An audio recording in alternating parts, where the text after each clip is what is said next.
कहानी की शुरुआत कॉनर से होती है, जो कि काफी रिच फोटोग्राफर है। फोटोग्राफी में टैलेंटेड होने के साथ साथ वो लड़कियों को पटाने में भी माहिर है। आज कॉनर काफी सुंदर लड़की का फोटोशूट कर रहा है, जिसे वो अपनी मीठी मीठी बातों में फंसाता है और फिर उसके साथ इंटीमेट होने के लिए उसे अपने घर ले जाता है। दोनों कार्यक्रम कर रहे होते हैं। बीच में ही लोरा, कॉनर की सेक्रेटरी, वहां आती है, जो उसे याद करवाती है कि कल उसके छोटे भाई की वेडिंग है। कॉनर अपनी अय्याशी में इतना बिजी था कि उसे अपने छोटे भाई की शादी तक का भी याद नहीं था।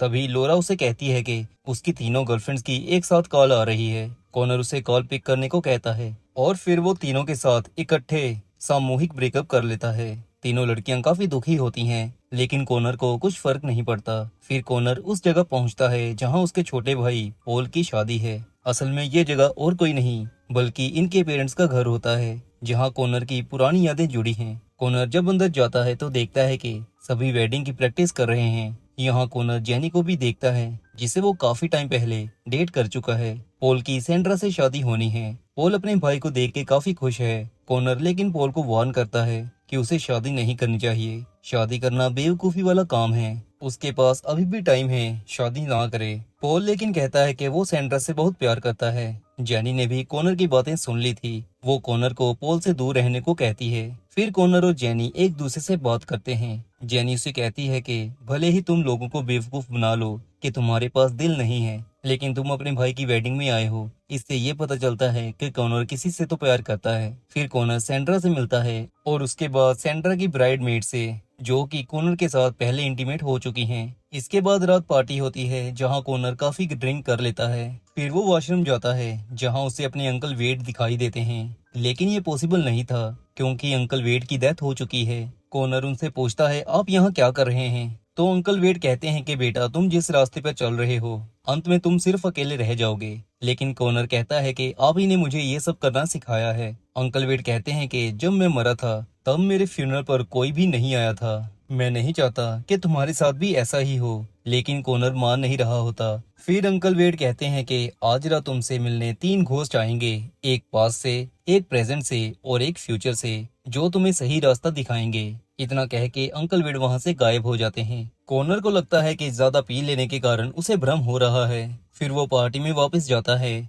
जहां उसके पास सैंड्रा की ब्राइड्समेड आती है, जो उसके साथ फ्लर्ट करने लगती है। कॉनर गलती से उससे पूछ लेता है, क्या तुम वो हो जो मेरे भाई के साथ इंटीमेट हो चुकी हो? लेकिन ये लड़की वो नहीं थी, पर कॉनर ने उसे अनइंटेंशनली बता दिया था कि उसका भाई इनमें से किसी एक के साथ इंटीमेट हो चुका है। फिर वो लड़की को ऊपर बेडरूम में जाने को कहता है। कॉनर फिर रूम में जाने ही लगता है कि तभी वो जेनी को ब्रैड नाम के लड़के के साथ देखता है। कॉनर बातों बातों में ब्रैड की बेइज्जती करने लगता है, लेकिन जेनी उसे वहां से जाने को कह देती है। फिर वो अपने रूम में जाता है, जहां उसे लगता है कि वही लड़की चादर के नीचे है, जिसे उसने कुछ समय पहले रूम में आने को कहा था। लेकिन चादर के नीचे से निकलता है एलिसन नाम की लड़की का घोस्ट। ये होता है पहला घोस्ट जो कॉनर को पास्ट में लेके जाएगा। एलिसन कॉनर से पूछती है क्या वो उसे जानता है, लेकिन कॉनर को उसके बारे में बिल्कुल भी पता नहीं था। फिर वो कॉनर को उसके बचपन में लेके जाती है, जहाँ कॉनर जेनी के साथ खेल रहा है। यहाँ कॉनर जेनी को बता रहा होता है कि वो बड़ा होके फोटोग्राफर बनेगा। जेनी कहती है, तो सबसे पहले तुम मेरी तस्वीर खींचो। कॉनर उसकी तस्वीर लेता है और कहता है कि वो इस तस्वीर को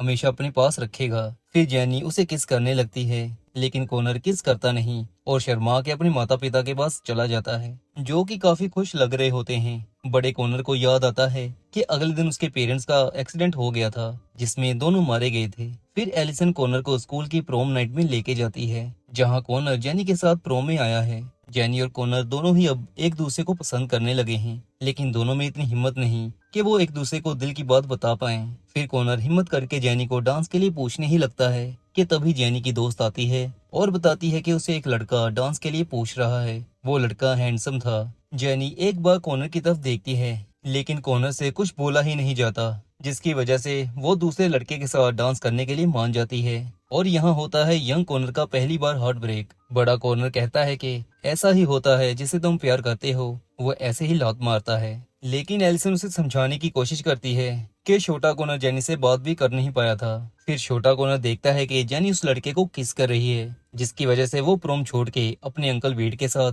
वहां से जाने लगता है। अंकल वेट पूछते हैं कि प्रॉम कैसी रही, तो कॉनर कहता है वो लड़कियों से नफरत करता है। लेकिन यहाँ अंकल वेट उसे टोकते हैं और कहते हैं कि ऐसा कभी मत कहना। वो कहते हैं कि उनके पास भगवान का दिया एक गिफ्ट है जिससे वो किसी भी लड़की को पटा सकते हैं। फिर वो जूनियर कॉनर को एक क्लब में लेके जाते हैं जहाँ वो कहते हैं कि हमेशा जिस लड़की को तुम पसंद करते हो उसकी दोस्त को पटाओ। अगर वो पट गई तो ठीक है, नहीं तो जेलसी की वजह से जिसे तुम पसंद करते हो वो खुद तुम्हारे पास आएगी। सीनियर कॉनर और एलिसन ये सब देख रहे होते हैं। एलिसन कहती है तुम्हारे अंकल ने ही तुम्हें बिगाड़ा है, लेकिन सीनियर कॉर्नर ये सब देख के प्राउड फील कर रहा होता है। इसके बाद जूनियर कॉर्नर हीरो बन के आता है और जेनी को इग्नोर करके किसी और लड़की के साथ चुम्मा चाटी करता है। ये देख के जेनी को बुरा लगता है। जिस लड़की के साथ कॉर्नर चुम्मा चाटी करता है वो एलिसन थी, जिसे कॉर्नर ने उसी रात कार्यक्रम करने के बाद छोड़ दिया था। फिर घोस्ट एलिसन कॉर्नर को पास में कुछ और समय आगे लेके जाती है जहां अब कॉर्नर एक फेमस फोटोग्राफर बन चुका है। वहां कॉर्नर सुंदर सुंदर लड़कियों के बीच घिरा हुआ है और सभी से फ्लर्ट कर रहा है। तभी उसका ध्यान जेनी पर पड़ता है जो कि अब डॉक्टर बन चुकी है। कॉर्नर उसे देख के उससे बात करने जाता है। फिर दोनों ड्रिंक लेते हैं। कॉर्नर जेनी पर भी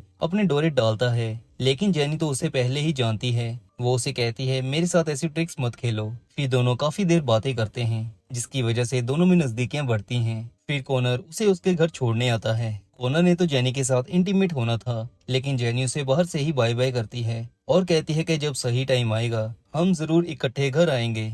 फिर ऐसे ही कॉर्नर कई दिन जेनी को उसके घर के बाहर तक ड्रॉप करने आता है और फिर एक दिन जेनी उसे घर बुला ही लेती है। फिर दोनों इंटीमेट होते हैं, लेकिन इंटीमेट होने के बाद हर लड़की की तरह कॉर्नर जेनी को अकेला छोड़ के घर वापस जाने लगता है। लेकिन जेनी उसे कहती है कि वो बाकी लड़कियों की तरह नहीं है। अगर वो उसके साथ रिलेशन रखना चाहता है तो उसे अभी 3 सेकंड्स में वापस बेड पे आना होगा। कॉर्नर ये सुन के दोबारा जेनी के पास लेट जाता है, लेकिन जब जेनी सुबह उठती है तो वो देखती है कि कॉर्नर जा चुका है। जेनी वहाँ बहुत रोती है।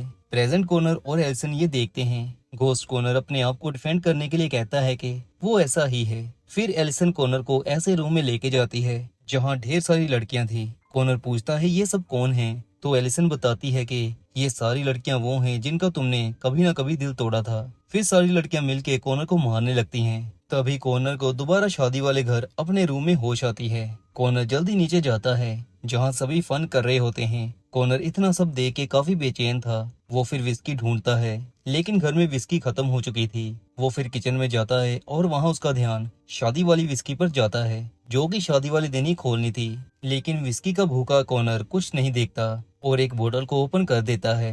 लेकिन किचन में केक भी रखा हुआ था। विस्की का ढक्कन सीधा केक की एक लात पे लग जाता है जिससे केक नीचे गिरने लगता है। कॉर्नर बहुत कोशिश करता है कि केक नीचे ना गिरे, लेकिन वो बेचारा केक बचा नहीं पाता और वेडिंग केक सारा खराब हो जाता है। फिर पूरे घर में पता चल जाता है कि कॉर्नर ने कांड कर दिया है। पॉल की होने वाली बीवी सैंड्रा गुस्से से लाल पीली होने लग जाती है। पॉल किसी तरह उसे संभालता है। इसके बाद कॉर्नर और जेनी कॉर्नर की खिलाड़ी मैस को इकट्ठा करने लगते हैं। अब क्योंकि कॉर्नर ने पास्ट में देखा था कि जेनी को छोड़ने के बाद वो बहुत रोई थी, तो कॉर्नर उसे माफी मांगता है। जेनी को लेकिन लगा नहीं था कि कॉर्नर को कभी अपने किए पर अफसोस होगा। लेकिन जेनी कहती है कि गलती उसी की थी, उसे रेड फ्लैग लड़के ही हमेशा पसंद आते हैं। फिर कॉर्नर जेनी के करीब आता है और उसे किस करता है, लेकिन जेनी उसे अपने से दूर करती है और कहती है कि मैं दोबारा फंसने वाली नहीं हूँ। फिर कॉर्नर अपने रूम में जाता है, लेकिन उसे लगता है कि शायद रूम में दोबारा घोस्ट आ गया है। वो डर के मारे शादी वाला घर छोड़ के भागने लगता है। फिर वो गाड़ी स्टार्ट करता है, लेकिन तभी दूसरा घोस्ट आता है, घोस्ट ऑफ प्रेजेंट, जो कि उसकी सेक्रेटरी लोरा का रूप लेके आया था।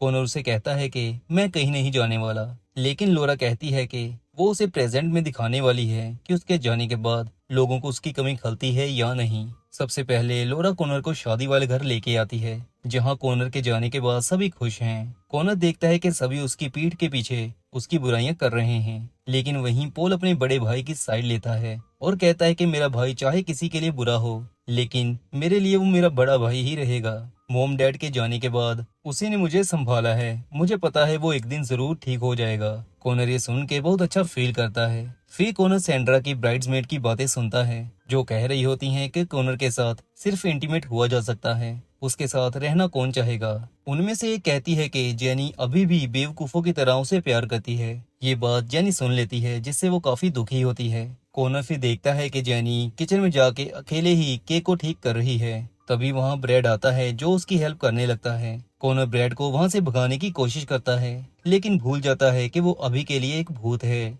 फिर लोरा उसे वहाँ लेके जाती है जहाँ कॉनर ने 3 लड़कियों को छोड़ा था। वो तीनों लड़कियाँ लोरा के घर आई थी और बहुत सैड थी। असली लोरा वहाँ आती है और तीनों को समझाती है कि कॉनर देखना अकेला रह जाएगा, उसके फ्यूनरल पर भी कोई नहीं आएगा। खुद की सेक्रेटरी के मुंह से ऐसी बात सुन के कॉनर को काफी शौक लगता है। फिर कॉनर वहाँ से बाहर रोड पे आता है जहाँ अंकल वेड का भूत उसका इंतजार कर रहा था। कॉनर उन्हें कहता है कि मैंने ऐसा क्या किया जो मुझसे सभी इतना गुस्सा कर रहे हैं। अंकल वेड कहते हैं कि जो तुमने लड़कियों का दिल दुखाया है उन्हीं का नतीजा ये है। कॉनर, मैंने इतने तो नहीं दिल तोड़े। फिर अंकल वेड छाता लेते हैं और अचानक से बारिश होने लगती है। वो बताते हैं कि ये बारिश नहीं, उन लड़कियों के आंसू हैं जिन्हें तुमने प्यार करके छोड़ दिया। फिर आसमान से गिरते हैं टिश्यू पेपर्स जिनसे लड़कियों ने अपने आंसू पोंछे थे। इतने पेपर देख के कॉनर डर जाता है, जिसके बाद उसकी दोबारा से आंख खुलती है कार में। वो फिर वापस घर आता है और सभी को बताने लगता है कि उसके साथ क्या हो रहा है, लेकिन घर में पहले ही लड़ाई चल रही होती है। बात यह थी कि जिस लड़की को कॉनर ने बताया था कि एक ब्राइडमेड के साथ पॉल इंटीमेट हो चुका है, ये बात उसने सैंड्रा को बता दी थी। पॉल अपने बचाव में ये कह भी रहा होता है कि ये बात उनके रिलेशन से पहले की है, लेकिन सैंड्रा कुछ भी सुन नहीं रही होती। ये सब देख के कॉनर पॉल को कहता है कि तुम्हें इससे शादी नहीं करनी चाहिए, ये गुस्सा कैसे कर रही है। पॉल जो कि सैंड्रा से बहुत प्यार करता है, वो कॉनर को यहाँ से जाने को कहता है। उसने पहले ही बहुत कुछ खराब कर दिया था, अब वो और टॉलरेट नहीं कर सकता। दुनिया में इकलौता आदमी जो कॉनर को अपना मानता था, उसने भी आज कॉनर को यहाँ से जाने के लिए कह दिया। कॉनर फिर अपना सामान पैक करता है और वापस जाने लगता है, लेकिन फिर आता है घोस्ट ऑफ फ्यूचर। कॉनर को लगता है कि ये उसकी फ्यूचर बीवी होने वाली है, लेकिन ऐसा कुछ भी नहीं था। वो फिर उसे फ्यूचर में एक चर्च में लेके जाती है जहाँ ब्रैड की शादी हो रही है और दुल्हन होती है जेनी।